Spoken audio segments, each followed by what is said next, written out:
नमस्कार दोस्तों। जैसा कि हमारा जो टारगेट था नीट 2024 के क्वेश्चंस पेपर को करने का, फिर नीट 2023 के, फिर नीट 2022 के और लास्टली नीट 2021 के क्वेश्चंस पेपर को पूरा अच्छे से डिस्कशन करने का, ठीक है।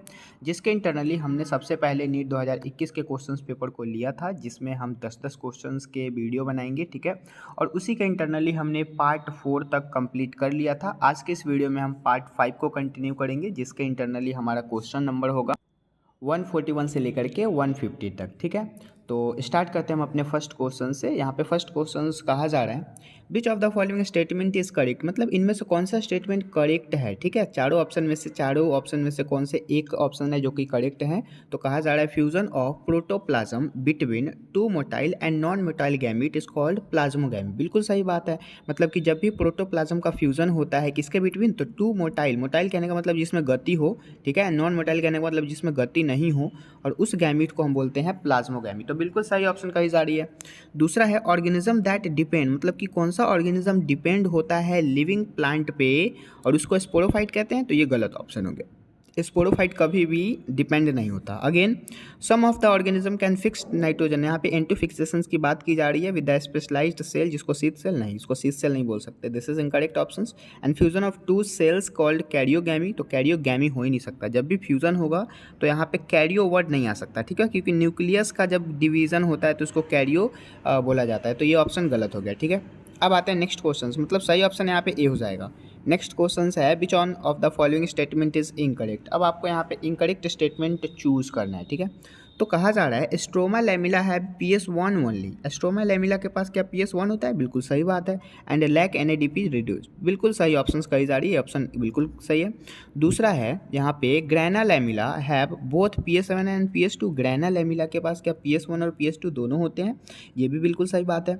फिर है cyclic photo phosphorylations involve both the PS1 and PS2। ये जो ऑप्शन है यहाँ पे कहा गया साइक्लिक फोटो फॉस्फोराइलेशंस, तो इसमें सिर्फ और सिर्फ PS1 होता है, मतलब फोटो सिस्टम 1 होता है, ना कि फोटो सिस्टम 2। तो ये ऑप्शन इनकरेक्ट हो गया, ठीक है।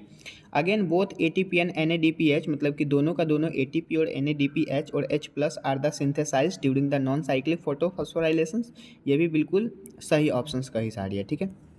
आते हैं नेक्स्ट क्वेश्चंस पे। अब नेक्स्ट क्वेश्चंस कहा जा रहा है आइडेंटिफाई द करेक्ट स्टेटमेंट। अब आपको इन सारे ऑप्शंस में से करेक्ट ऑप्शंस को चूज करना है, ठीक है।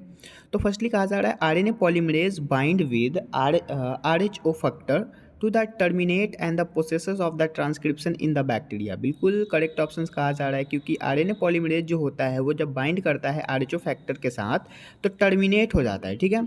उसके बाद वो जो प्रोसेस कहलाती है वही ट्रांसक्रिप्शन कहलाता है, मतलब कि ट्रांसक्रिप्शन का प्रोसेस कहलाता है इन द बैक्टीरिया सेल, ठीक है। तो ये ऑप्शन बिल्कुल सही है। दूसरा है the coding strand in a transcription unit and copy of the mRNA, मतलब कि कोडिंग स्ट्रैंड के माध्यम से क्या कॉपी किया जाता है। तो ये बिल्कुल गलत, कोड किया जाता है ना कि कॉपी किया जाता है, ठीक है। Again split gene arrangement in the characteristics, split gene जो होता है वो अरेंज हो जाते हैं एक कैरेक्टरिस्टिक जो कि प्रोकैरियोटिक के अंतर होता है। तो ये भी ऑप्शन बिल्कुल इनकरेक्ट है। और लास्टली आपका जो कोपिंग वाला बात कही जा रही है किसके साथ, तो methyl glucoside and the triphosphate added with the 3 dash. तो यहाँ पे 3 डैश नहीं होगा, 5 डैश होना चाहिए था। This is also incorrect. और HRNA आपने पढ़ा भी नहीं है। अगेन नेक्स्ट क्वेश्चन से यहाँ पे कहा जा रहा है in the exponential growth equal. अब आपको एक्सपोनेंशियल ग्रोथ का यहाँ पे फॉर्मूला दिया गया है, जिसको किस चीज़ से रिप्रेजेंट किया जाता है, तो इसको रिप्रेजेंट किया जाता है the base of the natural logarithmic, मतलब कि ये बिल्कुल ही NCERT का लाइन है, ठीक है। आते हैं नेक्स्ट क्वेश्चन पे।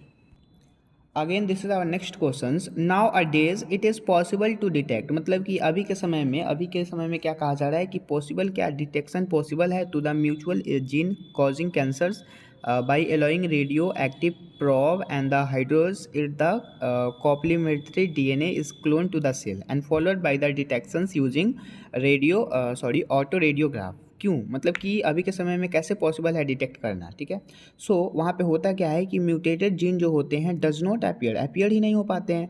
एंड फिर क्या होता है कि फोटोग्राफिक फिल्म जो होती है प्रॉब पे वो यहाँ पे कम्प्लीमेंट्री नहीं कर पाता, मतलब ऑप्शन यहाँ पे 2 सही हो जाएगा, ठीक है। अगेन आते हैं नेक्स्ट क्वेश्चंस पे जो कि मैचिंग करना है, और यहाँ पे आपको बिल्कुल ही अच्छे से याद करना पड़ेगा, क्योंकि ये जो है ये क्वेश्चंस थोड़े से आपको देखने पड़ेंगे। जैसे कि फोटोसिंथेसिस का ये क्वेश्चंस है, ब्रासिकेसियाई, लिलियेसियाई, फैबेसियाई और सोलेनेसियाई, ये एक फैमिली है। अब ये फैमिली जो है इस फैमिली को कैसे रिप्रेजेंट करे, तो सबसे पहले जैसे कि K5 दिया है, K5 अब किसी में भी नहीं दिया गया, तो K5 किसका होता है, Fabaceae का होता है, जो कि आप यहाँ पे देख सकते हैं। अब बाकी K5 यहाँ पे भी है, लेकिन ये C5 के साथ है, मतलब कि डबल डबल 5 आपको दिख रहा है, ट्रिपल 5, तो ये आ जाएगा यहाँ Solanaceae। थोड़े से ट्रिक आपको लगाने पड़ेंगे। उसके बाद फिर यहाँ पे मतलब कि P3+3 एंड A3+ है, तो ये हो जाएगा लिलियेसियाई, या लास्टली हमारा ब्रासिकेसियाई। मतलब the option is 3, 4, 2 and 1। Correct option क्या हो जाएगा, 3, 4, 2 एंड 1। अगेन फिर नेक्स्ट क्वेश्चन है, विच of the following statement is incorrect. आपको यहाँ पे इनकरेक्ट स्टेटमेंट चूज करना है, ठीक है। तो यहाँ कहा जा रहा है इन ETS electron transport chain 1 molecule of NADPH, एक मॉलिक्यूल NADPH का होता है और H+ होता है, फिर give the rise of 2 ATP molecule and यहाँ पे फिर कहा जा रहा है क्या चीज़, FADH2 गिव द 3 ATP। तो यहाँ पे जो ऑप्शंस कहा गया यही इनकरेक्ट इसलिए होगा क्योंकि 2 ATP तो सही है, लेकिन यहाँ पे भी 2 ATP होना चाहिए था, बिकॉज ऑफ कि यहाँ पे FADH2 बन रहा है, ठीक है। तो राइट आंसर से यहाँ पे यही ए हो जाएगा, जो कि इनकरेक्ट है। बाकी ATP synthesize through the complex V बिल्कुल सही है। Oxidation reduction reaction produced and proton gradient in the respiration, जो भी ब्रीदिंग का प्रोसेस होता है उसमें भी ये आता है, बिल्कुल सही है। During aerobic respiration role of oxygen is the limited and the terminal, बिल्कुल सही ऑप्शन है, ठीक है। आते हैं नेक्स्ट क्वेश्चन पे। ये जो क्वेश्चन कहा जा रहा है, what is the role of RNA polymerase third in the process of transcription in eukaryote. The right answer is A, transcribes tRNA and 5 SNRNA। और ये जो है NCERT का ही लाइन है, जो कि आपको याद करना पड़ेगा, और यही क्वेश्चन नीट 2023 में भी आया हुआ है। मैं आपको दिखाऊंगा जब नीट का क्वेश्चन कराऊंगा तब, ठीक है।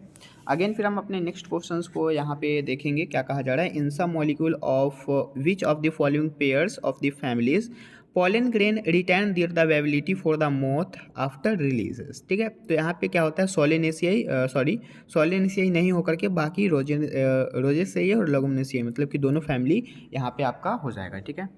अगेन फिर लास्ट और नेक्स्ट क्वेश्चन यहाँ पे क्या कहा जा रहा है, करेक्ट ऑप्शंस आपको पेयर चूज करना है। जैसे यहाँ है in dicot leaf vascular bundle are surrounded by large thick walled cell, जिसको हम कंजक्शन टिश्यू कहते हैं, कंजक्टिव टिश्यू, तो ये गलत ऑप्शन है, ठीक है, ये कंजक्टिव टिश्यू नहीं होगा।